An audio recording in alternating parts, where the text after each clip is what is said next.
Good evening and welcome to the 7 o'clock English news from the Sultan of Oman television. First, the headlines.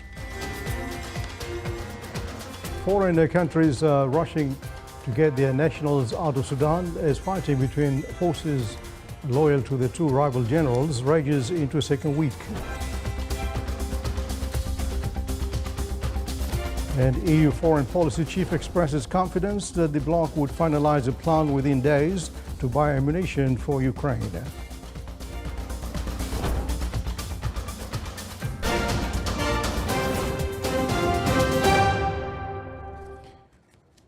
Those are the headlines, and now the news in detail. We'll begin with international news. Israeli occupation forces killed a Palestinian man in the occupied West Bank, the Palestinian health minister said, during what the army described as a counter-terrorism operation. The health ministry said Suleiman Ayash, 20, was killed by the occupation Israeli bullets in Aqab al-Jabr camp, the site of previous deadly Israeli raids this year near the city of Jericho. The military said Israeli forces had arrested a wanted suspect during the raid without elaborating on the accusations against them. The killing is first of the Israeli-Palestinian conflict for almost 2 weeks, following a cooling of tensions during the second half of the Muslims' holy month of Ramadan.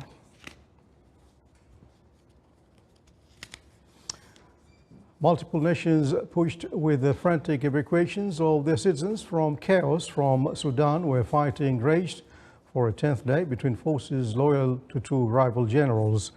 The United States, the European, Middle Eastern, African and Asian nations have launched emergency missions to bring to safety the embassy staff and Sudan-based citizens by road, air and sea. U.S. Special Forces swooped with the Chinook helicopters Sunday to rescue diplomats and their dependents, while Britain launched a similar rescue mission involving more than 1,000 military personnel. European Union Foreign Policy Chief Josep Borrell said more than 1,000 of the bloc's citizens had been taken out during a long and intense weekend involving missions by France, Germany and other members nations, with Khartoum International Airport disabled after battles that left charred airplanes on the runways. Many foreigners were airlifted out from smaller airstrips and taken to safety in countries including Djibouti and Jordan. EU Foreign Policy Chief Josep Borrell expressed confidence today that the bloc would finalize a plan within days to buy ammunition for Ukraine after Kiev expressed frustration at wrangling among EU member states.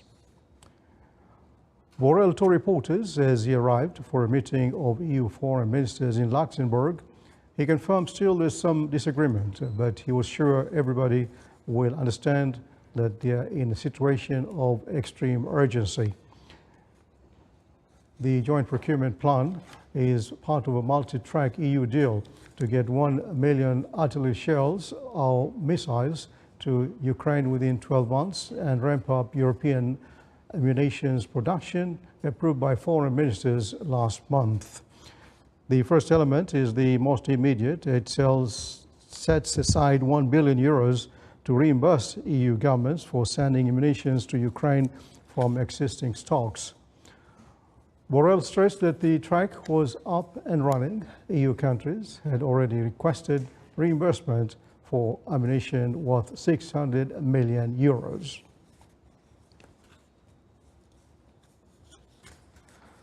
Global military spending grew for the 8th consecutive year in 2022 to an all-time high of $2.24 trillion, with a share rise in Europe, chiefly due to Russian and Ukraine expenditures.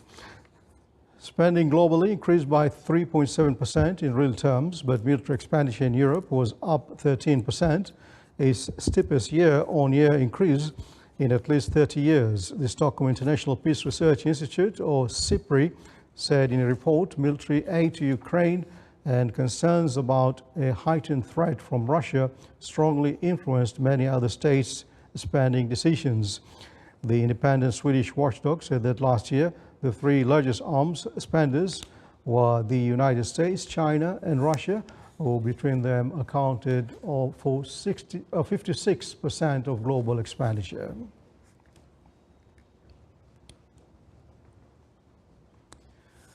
Australia launches the biggest defense overhaul in decades, vowing to turn a military that is no longer hit for purpose into a fighting force that could deter China or any would-be foe. Defense Minister Richard Marles unveiled a strategic review that called for a sharp shift toward long-range deterrence using missiles, submarines and cyber tools to keep adversaries at arm's length. Australian planners have viewed China's military rise warily, fearing Beijing's now vast capabilities could effectively cut Australia off from trading partners and global supply chains. In response to that threat, Australia's military will develop the ability to strike from air, land and sea, strengthen northern bases and recruit more troops.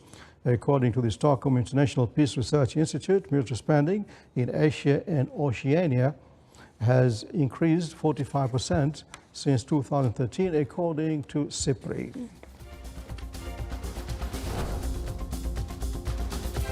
Still to come on News Bulletin. On the days of Eid, Omanis enjoy shua, starting from preparations to the process of exerting it from sealed furnace.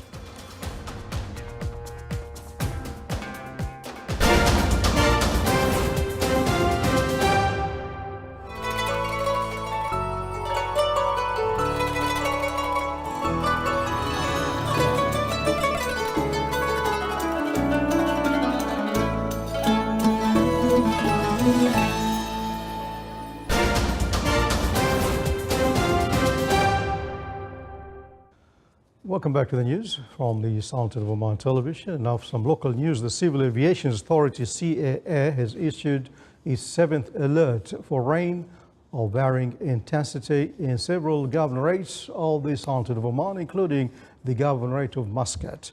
The authority alerts of heavy thunder showers, which are likely to fall during the noon and evening periods, concentrated in the governorates of South Al-Sharqiyya, North Al-Sharqiyya, and parts of Muscat Governorate, extending to include parts of Al-Dakhiliyya, South Al-Batna, and Al-Wusta, which may range from 20 to 70 millimeters. The Civil Aviation Authority called on everyone to take precautions and caution during thunderstorms, not to cross valleys, avoid low places, and not to go sailing during the warning period.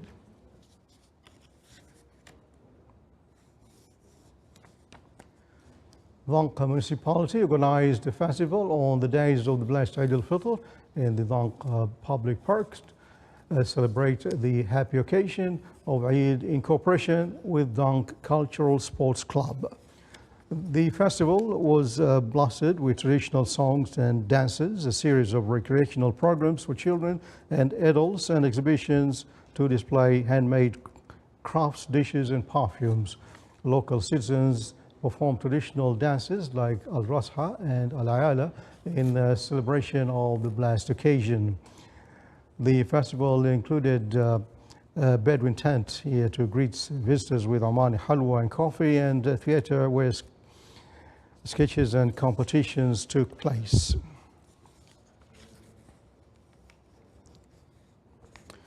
Omani shua, a traditional dish specially made on the days of Eid, is one of the oldest customs that are still upheld in many villages in the Sultanate of Oman. Days before Eid, citizens head to Al-Habta to buy their desired cattle, which will be used for shua, and the tools to be used for shua barbecue, like containers and the banana leaves used to cover the shua meat. Omani shua is a special dish that requires special preparations for the meat and the site in which the meat is barbecued in a sealed furnace for one day. After each family prepare their meat with their favorite seasoning, they go to the barbecue site, which is usually a public sealed furnace, to bury the seasoned dishes, which are covered by banana leaves and sealed with palm leaves or other containers. Most of the citizens join the process of burning, extracting the sugar in a manner that shows compassion, solidarity and care among members of the community.